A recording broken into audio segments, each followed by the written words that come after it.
to convert consumers who are actively shopping or searching into a business opportunity. Fantastic. I just realized for some reason we were knocked off the air. We just started this broadcast. It was not live initially. I have that effect on people. Yeah, you really do. So we are live. We are live again for whatever reason. The internet gods knocked us off, but here we are. Today we're talking about websites. Our guest on the screen is my friend Michael Cirillo. So we're talking about conversion. Jennifer Briggs just brought up the number one thing she wants a website to do is convert. What do we mean by convert, Todd Smith? Look, conversion is, to me, it's an act of consumers going through a process, right? And most dealership websites aren't really built on a process. It's more of just information being displayed. When I think of processes, I think more of like a funnels, click funnel, or some type of process where you're moving a customer through it. You could even say digital retailing is probably the beginning of a process funnel for automotive, as they're getting integrated into car dealer websites. So when I think of conversion, it's that, moving customers through a process to an outcome. So, okay, moving customers through a process to an outcome. Bobbie, what is your thoughts? Well, so conversion at its most basic is what happens when a user completes a desired action that you've set up, a call to action, a lead form, a phone call, whatever that point is. The next level of conversion comes when they complete an automated step or when you contact them, right? That's different. But as far as website goes, we don't care what the aesthetic is. Yeah, we want it to look nice and be simple to use. But the truth is, if it's nice and simple to use, the conversion rate increases. Because you need to be able to give the customer what they need, what they want, and then you have to tell them what you want to do next. And a lot of times we see people say with websites, like, my website's not converting. And then you have somebody who called in that knows nothing about websites or has any kind of analytics access and says, I don't like this button. Let's change it. Let's change the color. Color matters in CTAs, and conversion matters when it comes to the site. So you have to give that next step. So anyway, what I'm getting is conversion to most people on the panel today basically means the customer must click on something. They've got to do something. They got to fill out a form. The customer must perform some action to call it a website conversion. Is that pretty much what we're talking about here, Geno? Well, when you're looking at conversions, we got to be very careful who's giving you the data on conversions. For me, a conversion is PII. Okay. I need personally identifying information, right? Whether it's a form submission, a phone call, a chat. Those are some of the ways in which I'm going to get real conversion. So some of the folks out there selling some of that snake oil out there will tell you that you're getting all kinds of map views and you're getting all kinds of that's where I want this broadcast checks and things. Yeah, how about VDPs as a conversion? Yeah, so we're out on that. We're in the PII world as far as conversions are concerned, and that's important. You know, the thing that kind of sticks out to me the most, especially with the inventory crunch that we've had for, I don't know how long has it been. It feels like we've been in this situation for quite some time. But what kind of economic value are we giving to our clients right now in regards to what we do, right? What's our differentiator? And here at Qvale Auto Group, we call it the Qvale way. And everything bought and sold has a story well told, and we tell that story, whether it's in our service department, our sales process, how easy it is to purchase a vehicle. Because let's be honest, there's not a lot of vehicles to look at right now. I mean, we bulked up on used cars, but as far as new car inventory is concerned, there's not a lot of vehicles. So we have to kind of, which I think it's kind of a benefit, it's an opportunity. We got away from these, you know, like Michael was saying earlier, this picture book thing, and we turned it into almost like a resume of why you want to do business with us. Fantastic. Jeff Glackin, what's your thoughts? I think he nailed that one. I was hoping somebody would say that, Geno's saying, you really, I think, have to tell the story and give the shopper confidence to fill out that, you know, take that action, fill out the form or whatever, reach out to you. You see too many websites out there where they think conversion consists of 10 calls to action on a VDP or whatever. It's not the button. It's giving the consumer the confidence in you and your organization that you're going to provide them what they're looking for, period. Like the button. That's what I was going to ask Jennifer earlier. What constitutes the measurement of a VDP? Of a conversion? So I set up conversions in different buckets, right? There's low funnel conversions, which are going to be your lead forms, chat, text, phone calls. Those are your low funnel conversions. And that's what I'm actually measuring, because we measure on a cost per lead, because then we, of course, we're accountable to cost per copy as well, but that's all on our side for operations. But for my website, I need to make sure it's converting, because I'm spending a lot of money to drive traffic there. So I need to be able to measure that in a cost per lead. So phone calls, chats, text, and then form fills, if you are still getting form fills. Everything else, like Geno said, and those are engagements. And it is important to look at those mid-funnel and high-funnel engagements on your website.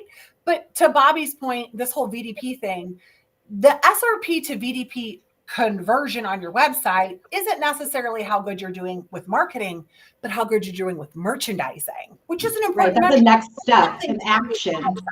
Well, I mean, here's one that's funny is we pay all this money to a search engine marketing company, and they do a dynamic used car ad, and it lands directly on an SRP, and we're like, hey, look, it's working. It's like, that's where it's supposed to go.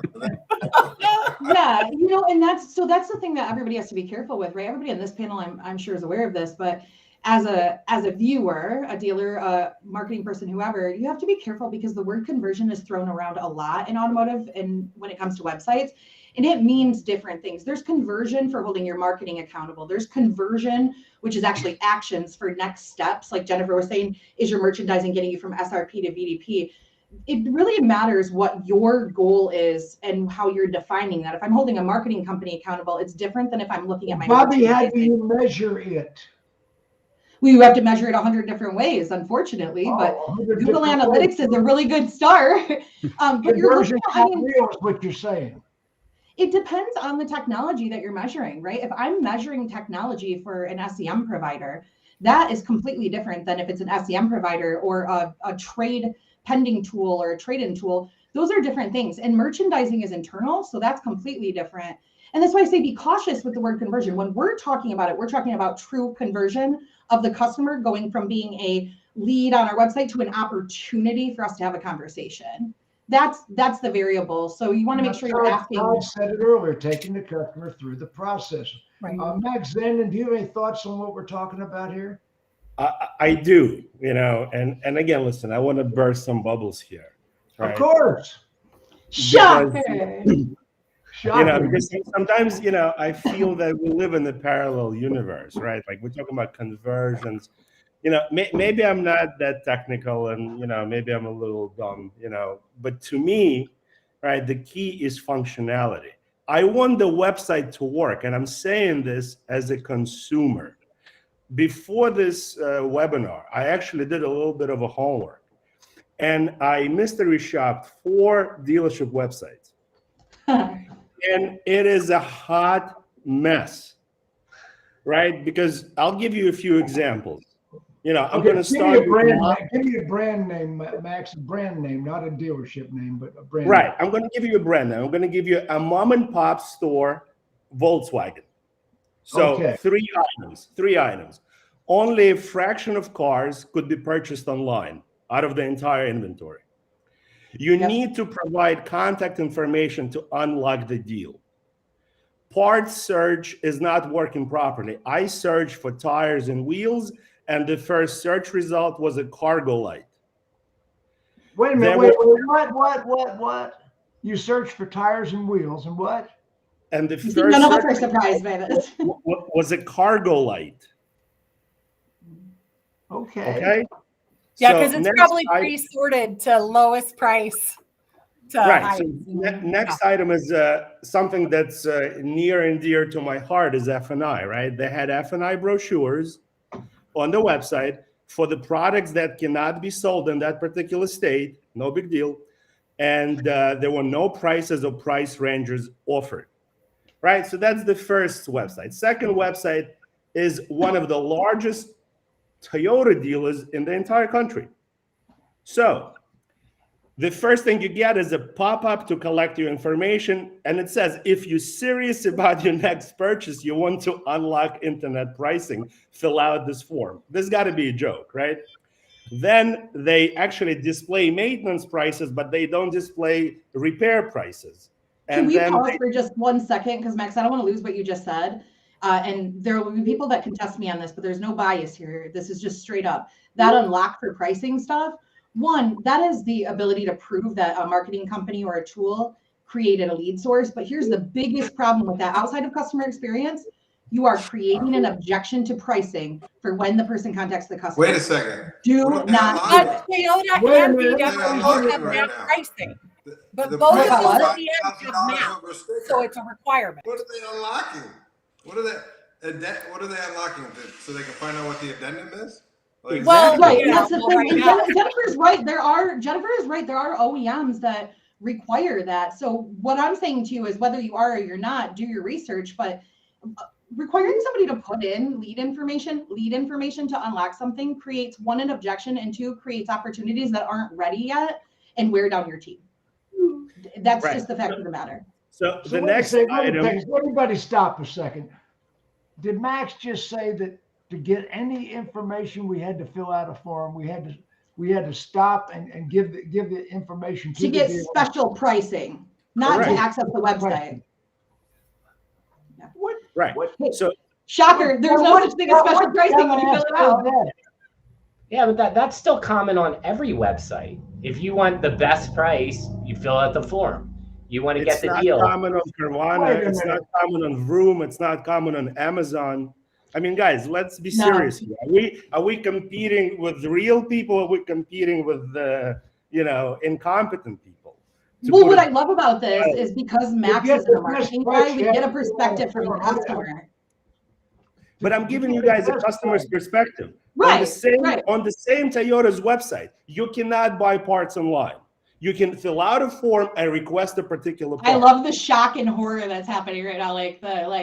I mean, next, because we know, and there's guys, how about this? Next is a factory highline store, right? A Okay. factory highline store. You need to fill out a form in order to get the price or buy online. They display 0 F&I products, and you cannot buy parts online, must fill out a form to order. And final website that I mystery shopped is a publicly owned Toyota store in the state of New Jersey. No prices of new vehicles displayed at all. You have to click a button that I know says what store click that to is. check availability. No F&I products displayed. Schedule service widget does not work, and search for parts does not work either. Let me So go to Geno a second. Max, hold the thought. Geno, Yes. what are you hearing here? I think Max has got some frustrations for sure. They're I love warranted. Max always, when I've been on these wonderful presentations, always looks at it from the customer's point of view, and I get it. And he's a demanding customer, right? I think some of the things that he's looking at or looking for are correct. Like if we can't display parts or there's an ability to purchase parts, it's very frustrating for a consumer. And then, we lose that economic value that I was talking about before. But Max also has to understand that the manufacturer has put us in this position not to be able to use our websites properly, right? Well, and I was going to Well, say, but I Like, love I it. can't- Like, I can't Gino, I switch agree with you my Audi wholeheartedly. site to Dealer FX site, or I can't switch my Audi site to a Dealer Inspired site. It's dealer.com. And the only thing that I can put on there are things that the co-op people have allowed to put in there, and who knows what backdoor deals happening there. I want to think know what- There we go. who at dealer.com has a picture of all the executives with a donkey. That's what I want to know, because I don't know how that's still rolling. Well, the Terrible. worst part for me is I remember in 2017, 2018, I was trying to put a omni-channel online process for a digital retail tool on my website.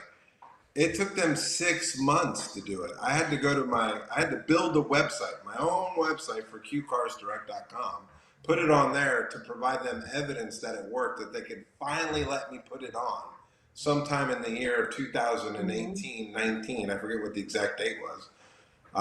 And we were way out in front of it. And then, all of a sudden the pandemic hits and it's like, oh my God, we've got to just put people into this thing. That's part of the bigger issue, I think, with a lot of our websites is that we have zero flexibility to put the kind of e-commerce site together that we'd all love to see. Because wait a minute, I heard Todd Smith sputtering a minute ago. I want to put him back on the screen there. Hey, Todd, I'm just enjoying this conversation, really. Todd, they have to fill out a form. What's your thoughts? That's the dumbest thing in the world.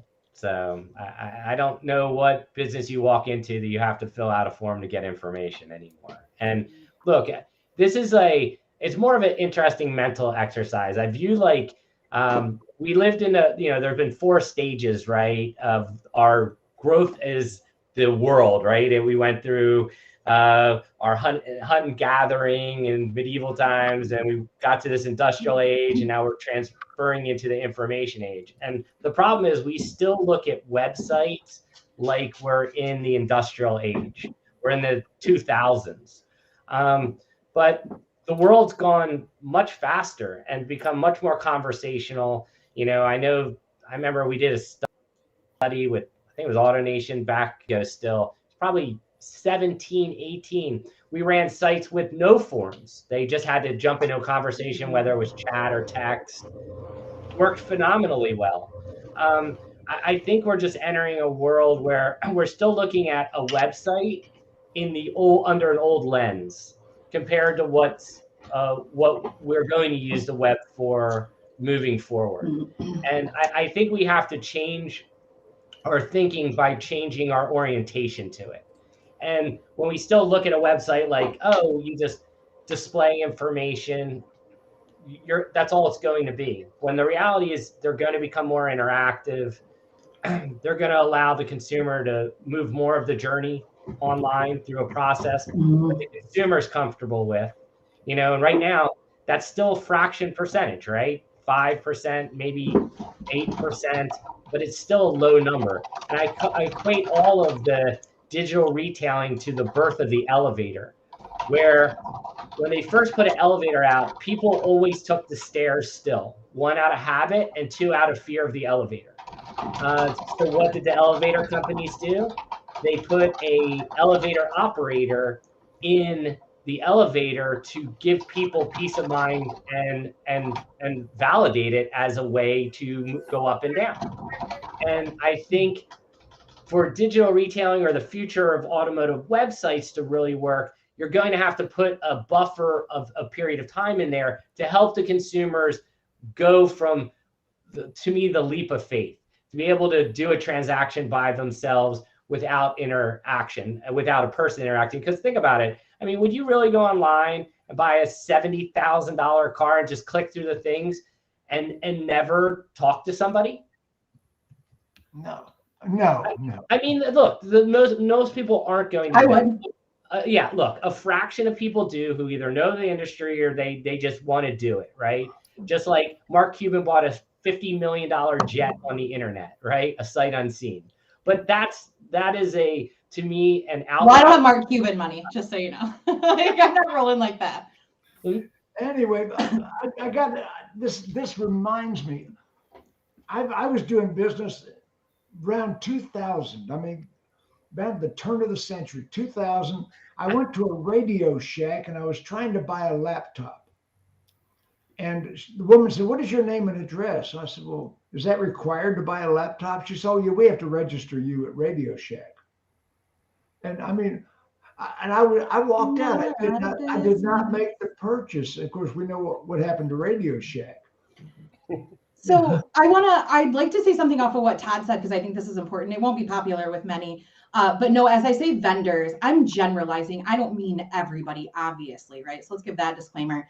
But one of the major reasons that dealerships, dealers, multiple businesses, and the OEM think that generating a lead off of every single thing you do as an action is because they've convinced everybody that that's a KPI requirement for if your marketing is working, which is bullshit. And what it actually does is it clouds down your CRM with people who aren't answering, aren't responding. I'm not saying every customer will do that, but the majority of it, 500 had to fill them out in and can't get a hold of them. Just think about your trade forms, for example.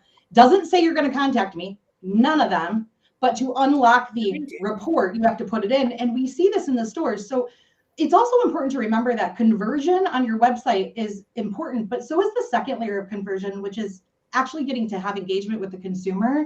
And if you set a consumer up to fill out a lead form that doesn't actually want to talk to you, all you are doing is wasting human capital inside of your dealership. That's it. 900 to 1,500 to 2,000 to 5,000 leads should not be your goal. True opportunities should be your goal. And there are better ways to judge, to analyze how your marketing is working. And if you don't know how, ask somebody, but not your vendor. I think you're right, Bobbie. I Michael think Cirillo a second. Michael, now, what about apps on the website?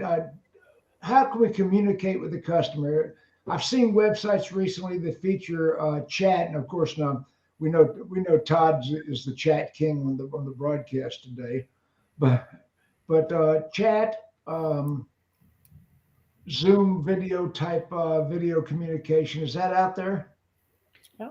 Yeah, I mean, there's so many different ways to communicate with customers, and it just requires a little bit of creativity. And I'm sure there's a lot of different apps that you could install. But I mean, you know, what I saw during the peak of the last 2 years and the height of lockdowns and stuff is how creative people are actually able to get with tools and resources they already have at their disposal.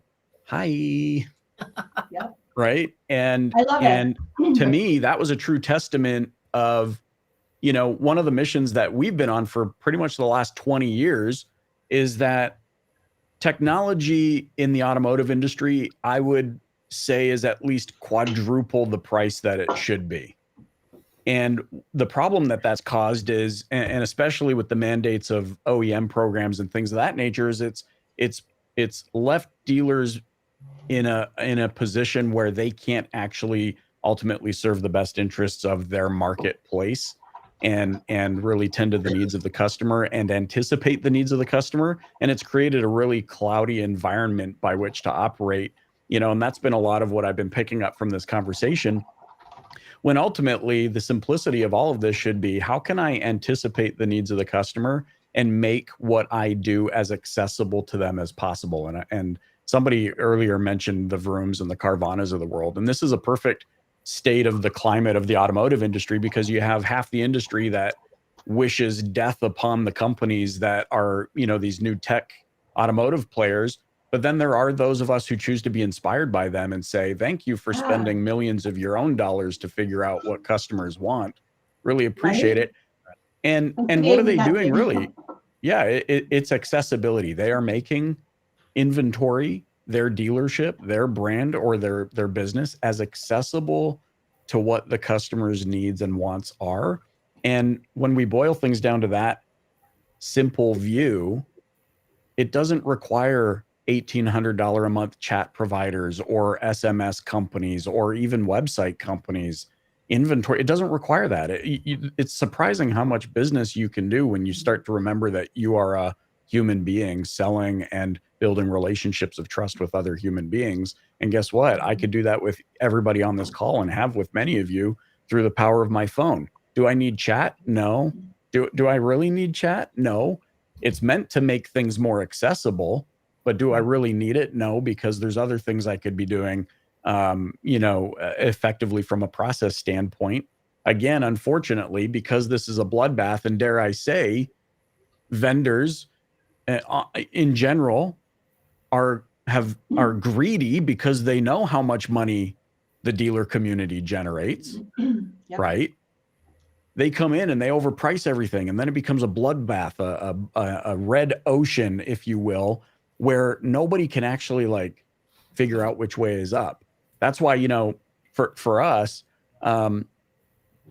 we've specifically chosen to not participate in any OEM programs. Has that been a deterrent to business at times? Absolutely. Has it been painful at times? Absolutely. Have I wanted to scream into my pillow? Absolutely. How many products have we seen ruined, just absolutely ruined when they go through OEM approval? because they're not scalable and ready. 100%. The OEM dictates everything, and they're not even really qualified to know how to do that. And it happens all the time. I tell every dealer, let's worry less about if it's co-opable and more about if it's effective.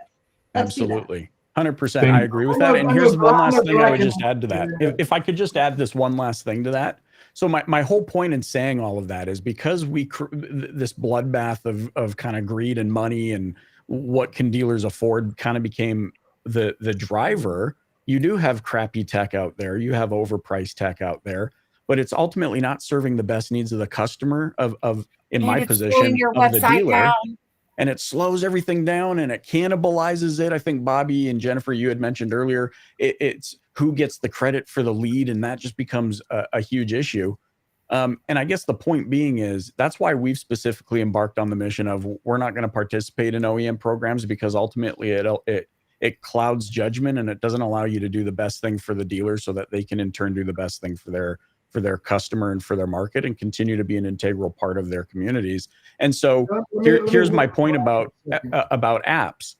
The point about apps, sorry to take over here, is during the pandemic, what did we see? We saw dealers scrapping $2,000 a month products, putting a Calendly on their site for free that linked to a FaceTime or a Zoom call.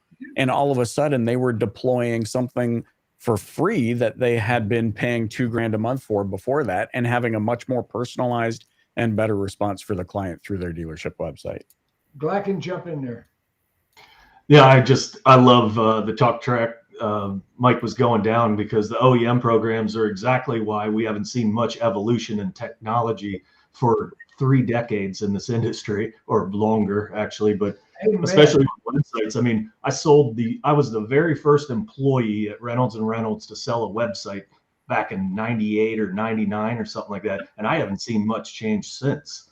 And it's because they're not selling to the dealer anymore. None of these website companies are selling to the dealer. Their customer is the OEM, and they don't give a damn if it serves the dealer's need. They're getting, and in their defense, like Michael hit on, they're only getting a third of what they were before they jumped into that program, because you got the OEM that gets their cut, you get the middleman that gets their cut, and then the vendor, which owns the technology, gets their small little piece. So you see websites that were $600 are now $1,800 because they need to make their money. But the OEM, but you still have a $600 website. Industry. Yeah. Amazing. Absolutely amazing. Bobbie, you're on mute. Jim, I want to jump in here and say, it's very convenient to blame everybody, OEM, the tech provider, right? But at some point, you got to look in the mirror, right? At some point, you got to say, I don't have parts to sell, but my website doesn't let me sell parts. And that part cracks me up. I'm a previously certified technician. I would never ever go to a website to order parts. I just wouldn't. Exactly. That's why you need to enter in the VIN number. There's super session. All that stuff comes into play. You'll have people entering their license plate number in the spot where the VIN's supposed to go. Yeah, but you know what? Think about for a minute, like trade pending is genius on how I can put my license plate number in and it will pull up my VIN and all my information for me. I love that feature. But again, we always have to remember we're trying to market the right message at the right time with the right style to everybody. So where I might shop online and somebody else might not, it needs to be an option to contact and purchase either way. I also wouldn't order parts online, but I would like to be able to easily schedule the service appointment for it to tell me the parts that were needed and the delay that might occur, and then allow me to schedule a pickup of my car. I would love that. Absolutely. That's a basic. Max, one of the big issues though is that we really, as dealers, don't own our URL either, right? Right. But again, you can buy a separate URL, right? You can use a third-party provider. I know, and then I could spend all my money and all my search engine optimization and have two different sites, and then have people hate me. You know what I mean? Parts is not practical. Parts is not practical. But you can list your parts on your Google Business profile. Like you can list the parts that you have for sale on the only way parts will be practical is if you embedded into your process in the service department. If you're continually communicating with your customer base and telling them about the ease of purchasing items. And when I say customer base, I'm talking wholesale and retail. And I'm talking about educating people. You know, I was listening to somebody talk about how there was an elevator guy, I think it was Todd. There was an elevator guy inside the elevator, and that made people feel comfortable. I always think about when we're implementing new processes, it's almost like going to the airport, right? Originally, it used to be a stack of those desks that were up there. We all had to wait in line, and then we get our ticket. And then they brought the kiosks out. But when they brought the kiosks out, they had just as many people as they had behind that desk. But they were training us on how to use the kiosk. So human beings need that repetition, that repetitive nature. And after a while, we'll get used to it, right? And then now you go to the airport, there's maybe one person that's helping you there, right? They got a lot of efficiency out of it. So some of the issues that probably Max is having is because we're not willing as a dealer body to go out there and train people on how to use the tools that are available to our customer base. Whether it's digital retail, parts, scheduling, you know, communicating, we've done none of that. And I think from a dealership body, we need to start marketing all those things that are so much greater than going to Tesla.com or going to Rivian.com, because that's our connection. That's our leverage point. That's our competitive advantage versus all the disruptors that are out there, is that we're in the community and we have people that can communicate with you, right? And I think we've kind of lost sight of that. Like we're overly focused in on trying to become something that we're not, and they can't be us, right? So there's an opportunity for us, but it's an opportunity of training our customer base. Can I hop in with a controversial statement to piggyback what you're saying? I don't make many of these, but this has been on my mind the last few days. So I watched the GM keynote at CES. I'm sure many of you did as well. I like to observe word tracks because there's no way that Mary wrote that speech or that keynote the night before. That's been very calculated. One thing that she said in particular, and this will tie back to the tools piece, Jim, she said, our valued network of dealers today, today. Wow, that's a very curious way to end a sentence. And then she proceeded to say, hey, you can go and make your reservation and all of that for the new Silverado. Where? Not your local dealer's website, on our website. Go visit Chevrolet.com. So what does this have to do with tools? And by the way, this doesn't serve me very well either. This is not to my delight at all.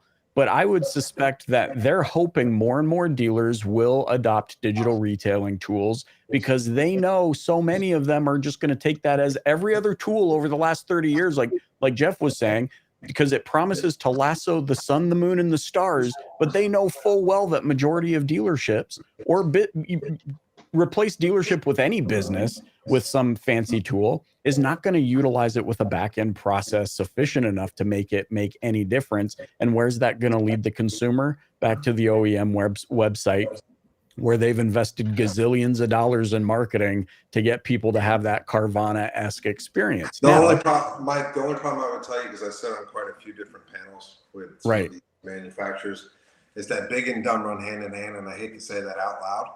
Because I'll probably get in trouble for saying it. They're so far away. They're talking about things that are like, I'm not saying it's going to happen overnight. No, not going to happen overnight. As dealers, that keeps us up at night thinking about the agency model, and then they're just going to bypass us.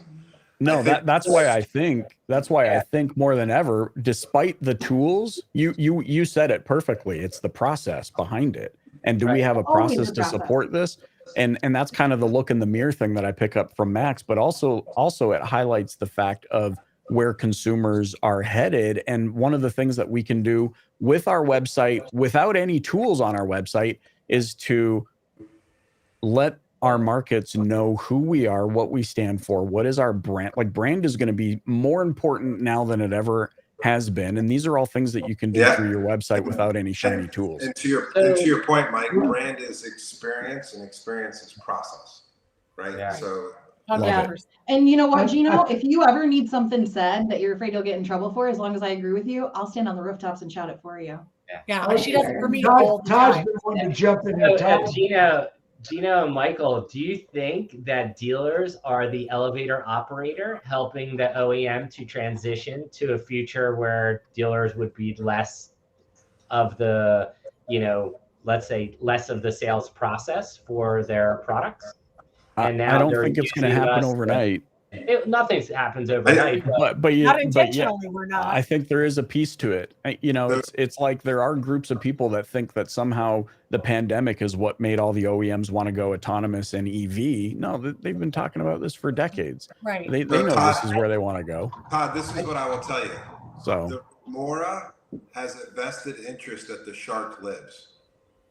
Yeah. Do you understand that? If you're a seafaring person, you understand what the remora is. The remora and the shark have a symbiotic nature. So if you push back as a dealer network and a dealer body against all of the advancements that customers want, and there's like a complete focus, like, hey, we're XYZ manufacturer dealership brand, and we're not going to do digital retail, and we're not going to give customers what they want, those customers will leave and find the dealer network that's more progressive.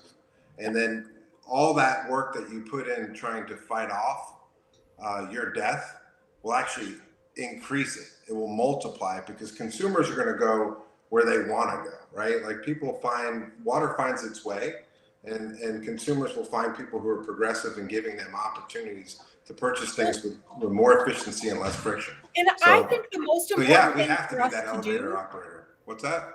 I think the most important thing, and I love what you're saying there, Geno, but I think we have got to start driving the bus on our own websites. We can't just leave it up to the OEM to force a site down our throats and that doesn't convert and doesn't perform. So we have to buy all these additional widgets to tie into it. And trust me, I talked I think we weren't airing it yet, but I mentioned our form conversions go up every year, but that is with the assistance of conversion widgets and different tactics there. But I think it's important, and Geno made a comment earlier about Audi and co-op, and I'm very lucky that my Audi store, we don't participate in co-op. So we get a lot more latitude, and we are setting the tone for Audi Digital in our region on what you should be doing on a website. They now ask to sit in on every single one of my digital marketing and website calls. Which, thank God, because like real life example of what we're talking about, you think about what just changed with FCA and Stellantis. I got a call from a client 2 weeks ago that said, hey, because we do marketing matchmaking for dealers. And so I get these calls that said, hey, FCA said they're shutting off the co-op for our website if we don't change from AutoFi to eShop. So I get on the demo for eShop to look at it. First of all, they're getting great results from AutoFi. That's not going to be everybody, but they really are. And eShop would be a downgrade to maintain the co-op. And if you have two competing products, and we're still in the middle of battling with them to resolve this. And that's where it gets frustrating, I think, with the OEM a lot of the time. Shift Digital knows what they're doing. Well, that's not Shift anymore. Listen, that's Internet It's brand. not Shift. It's the fact of the matter know. is it's who's the best salesperson that's selling it to the OEM, because I go with dealers to these meetings and sit in them with them when products and partnerships are being announced. And I question nonstop because that's my job. And I can't tell you how many times somebody has said to me standing in front of that room, we're about to bring in the guy who can explain it. You mean the top salesperson in the company? Okay. The guy that And can look, explain more it. power to you, but there should be different levels of accountability for what products that you have to choose. The truth is you have to control the controllable. So it doesn't matter how much we don't want it to be a thing. It's a thing. So if you're a dealer, you got to control the controllable. Go on and do what Max did. Mystery shop your own star. Is it still possible to have a secondary website other than the OEM mandated website?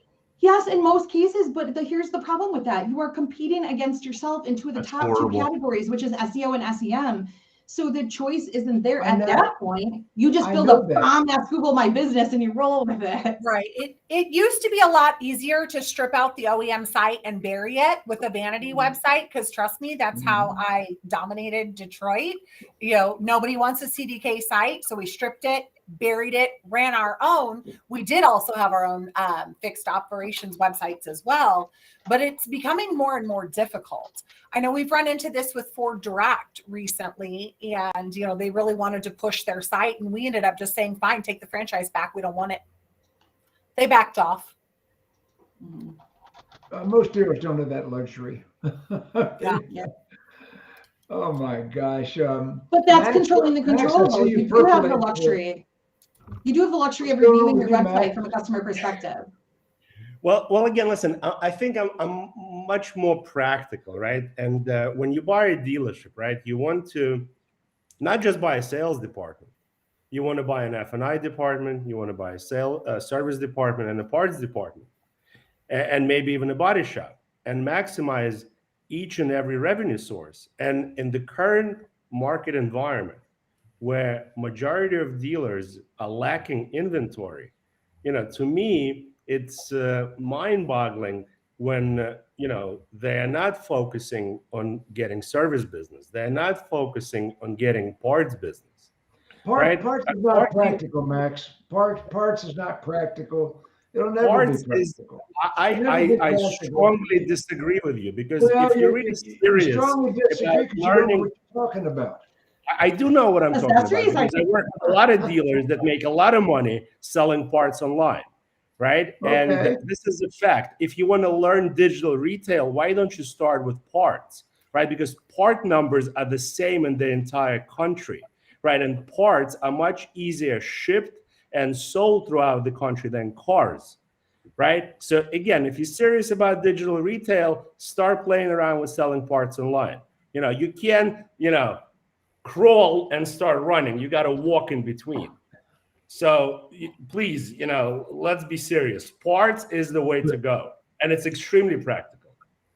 Let's crawl first and let it take us a few years. weeks to get a Facebook pixel installed. Let's crawl there first. Right.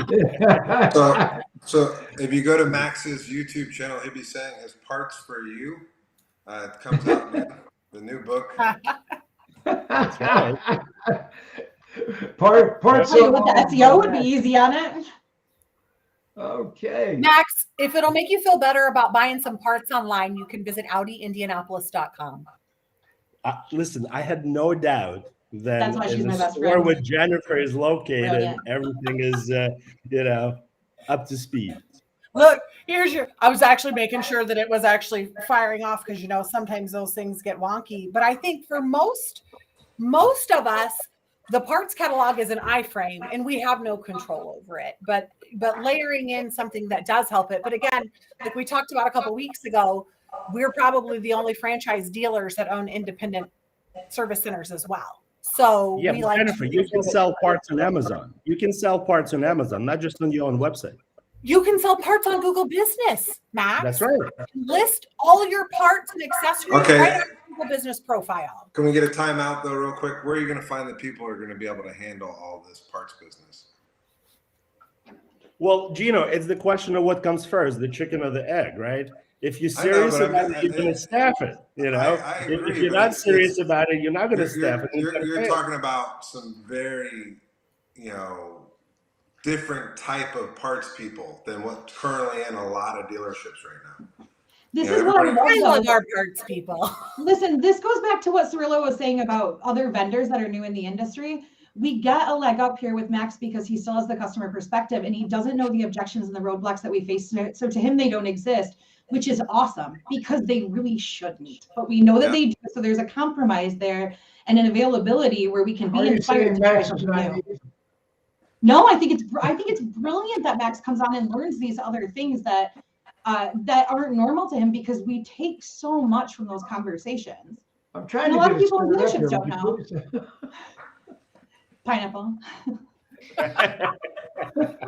Okay, so wait, we've talked about OEM websites, we've talked about digital retailing. I want to add, because we touched on it a little bit, on you should be defining your conversions. I want to come back to the measurement of your website. I think Bobbie had said earlier, don't take your vendor's word for it. But if you're not using Google Analytics or some type of analytics to actually measure what's happening on your site, then, I mean, none of this really matters because you can't measure it. Right. And a vendor and a partner are not the same thing. A vendor and a partner are not the same thing. Let me make that very clear. Your trusted partners that you're learning from, who are teaching you things and who can show you the steps to get there, that's not a vendor. That's a partner. And those aren't the same thing. Yeah, we use two partners, strategic partners. We use one, which is our attribution tool, and then the other one, which is kind of categorizing and indexing all of the events, so to speak. So I look at one, which is VistaDash, kind of will sit there and tell me all the events that are currently happening. And I look at that and say, that's the game film. I love that product. product. That I've done as far as marketing is concerned. And then I look at Clairvoy as my scoreboard, right? So in order for me to be able to get the scoreboard right, I need to fix the game film, the plays that are being run out there, right? So we look at VistaDash that way, and kind of tie it together in concert. And I use those two partners to literally bludgeon every one of the vendors that I'm working with, right? Because there's facts in there, right? I can monitor the traffic. I can see if they're sending me real shopping traffic, and then I can, after that, show them what not only the quantitative number of car sales, but also the qualitative, like what's the average front end PVR, what's the average back end PVR, what's my revenue that's coming in. And I agree with you wholeheartedly, Bobbie, that is something that a lot of our dealer partners are not even interested in doing. Like they have no clue that that's available to them, first and foremost. But secondly, I think they're almost nervous to jump into that world, because then they're going to find out they've been wasting money for years, maybe even decades. Well, and those types of tools are really great, especially if you don't have that analytics background. And tell people I'm actually a trained business analyst, accidental car guy, right? So for me, and starting in accounting, some of the price tags on those tools freak me out. Like, oh, I could just build a data studio report and look at that same thing. But like Max likes to say, it's not a reality for most dealers. So having tools, you like that, Max? I beat you to it. She does listen to you, Max. See? Oh, see, but the number one thing I think that I struggle with, and anytime we buy a store or take over or start working with another store, the first thing I look at, are you filtering out your own IP addresses? Because this is the number one thing that vendors will try to say, oh, look at all this great engaged traffic I'm sending to your website. And they're looking at 5 pages and they're on site for 4.5 minutes. And this is fantastic. But really, it's because you're not even blocking out your own salespeople, and they open up the website first thing in the morning and stay on it for 6 hours and look at all these pages. So of course, the averages are skewed.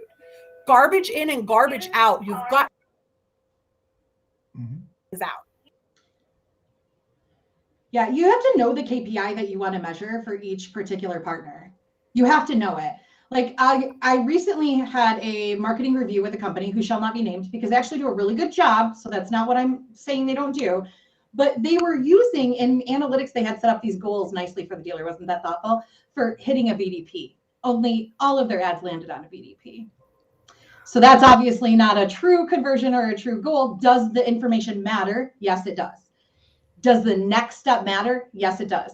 But I wouldn't judge the KPI of that product on if it was working for conversion in that fashion, right? And why do I waste one? You only get 20 goals in Google Analytics. Why waste that on the VDP conversion when most inventory management systems are going to connect and show you the SRP to VDP conversion inside of like vAuto or something? Right. Well, and here's the key for dealers listening, or whatever position you're in, you can control the controllable. So if you are empowered to make a decision, hire a true marketing manager. A true marketing manager, not somebody that was promoted in the dealership who learned a little bit. I'm not saying there's anything wrong with that if you're giving them the tools, the research, and the training they need.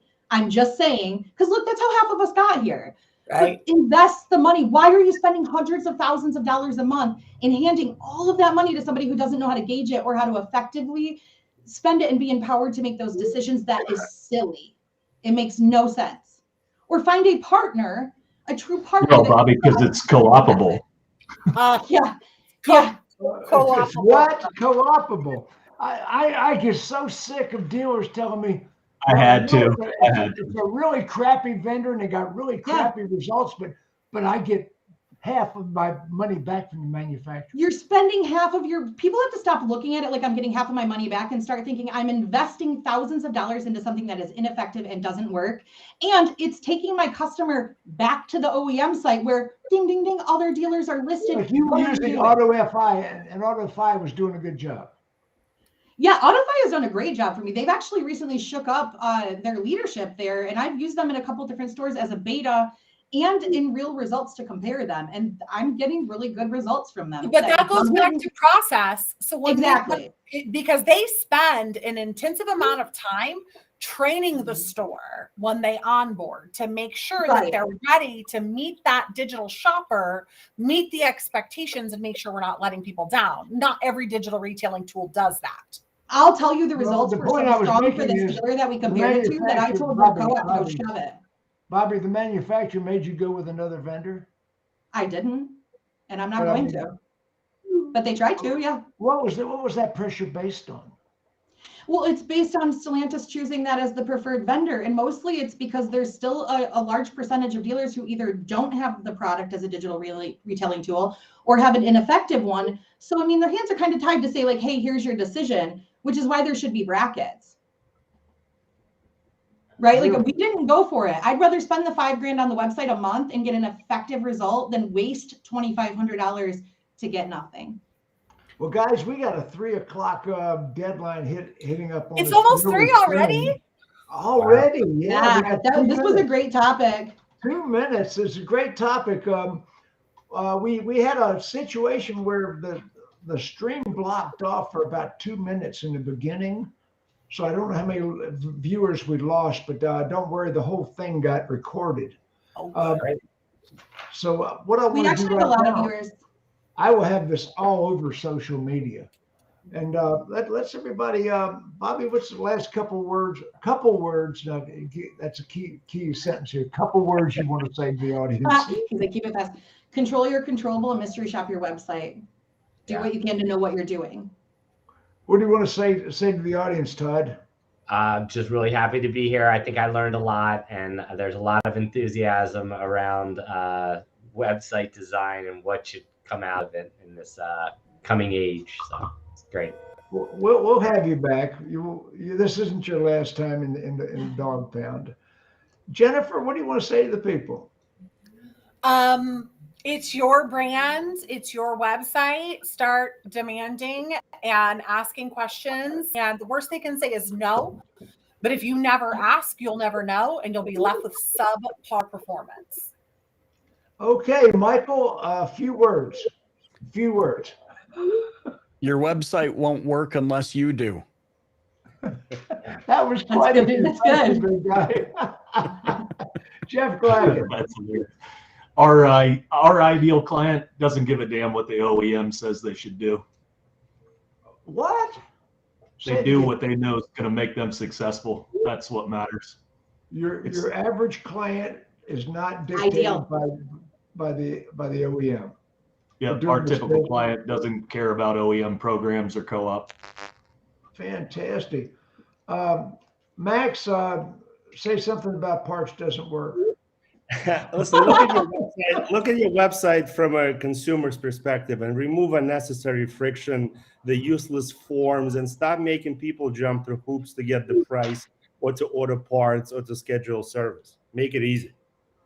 Okay, Geno, say goodbye. Goodbye.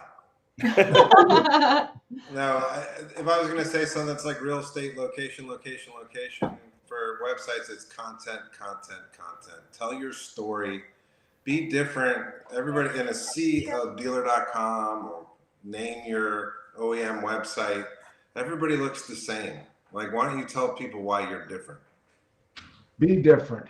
And that was the Dawg Pound, ladies and gentlemen. Say goodbye, everybody. Bye.